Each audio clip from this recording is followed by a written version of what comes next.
সায়েন্সের স্টুডেন্টদেরকে আমি যখন বলি যে বি ইউনিটের ব্যাকআপ রাখো, তো তারা তখন আমাকে অবাক হয়ে জিজ্ঞেস করেছে, ভাইয়া বি ইউনিটের ব্যাকআপটা আবার কি? বি ইউনিটের ব্যাকআপটা হচ্ছে আসলে সায়েন্সের সেই সব স্টুডেন্টদের জন্য যারা মনে করো সায়েন্সের প্রিপারেশন তোমার মোটামুটি, তুমি অ্যাডমিশন দিচ্ছ কিন্তু সায়েন্সের তোমার প্রিপারেশন এতটাই টপ নচ না যে তুমি বলতেই পারতেছো যে বুয়েটে আমার হয়েই যাবে। আমার প্রিপারেশন, আমি এটা কোচিংয়ের পরীক্ষা দিলে বা নিজের বেসিক দেখলে কিন্তু বোঝা যায়।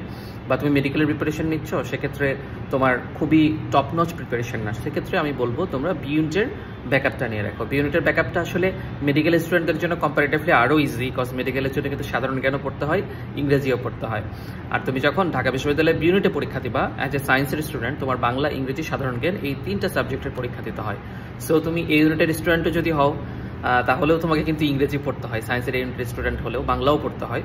সো মেডিকেল এবং সায়েন্সের এই ইউনিট যারা দিচ্ছ তারা বি ইউনিটের ফর্ম অবশ্যই তুলে রাখবা, কারণ সায়েন্স থেকে কিন্তু প্রায় 50% সিট বি ইউনিটের অধিকাংশ সাবজেক্টে বরাদ্দ থাকে, যেমন লতে বরাদ্দ থাকে, ইকোনমিক্সে বরাদ্দ থাকে, যত টপ নচ সাবজেক্ট আছে বি ইউনিটের সোশ্যাল সায়েন্স এবং আর্টসের সবগুলোতেই কিন্তু ভাইয়া মনে রাখবা সায়েন্সের স্টুডেন্টদের জন্য সিট বরাদ্দ থাকে। এবং ভবিষ্যতে ভার্সিটি লাইফেও দেখবা সায়েন্সের স্টুডেন্টরা এই সাবজেক্টগুলোতে কম্পারেটিভলি বেশি ভালো করে।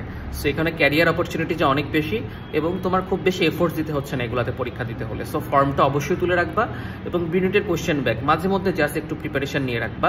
সো শিখো থেকে আমরা কিন্তু এরকম প্যাকেজ প্রোগ্রামও নিয়ে আসছে, যেখানে তুমি একই সাথে বি ইউনিটের প্রোগ্রামের প্রস্তুতিও নিতে পারো, আবার গুচ্ছেরও প্রস্তুতি নিতে পারো, আবার সায়েন্সের প্রস্তুতিও নিতে পারো।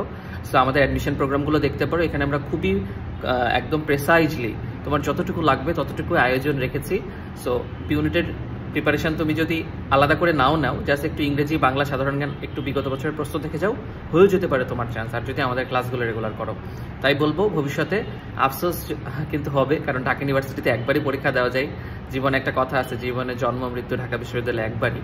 সো বি ইউনিটের ব্যাকআপটা অবশ্যই রাখবে।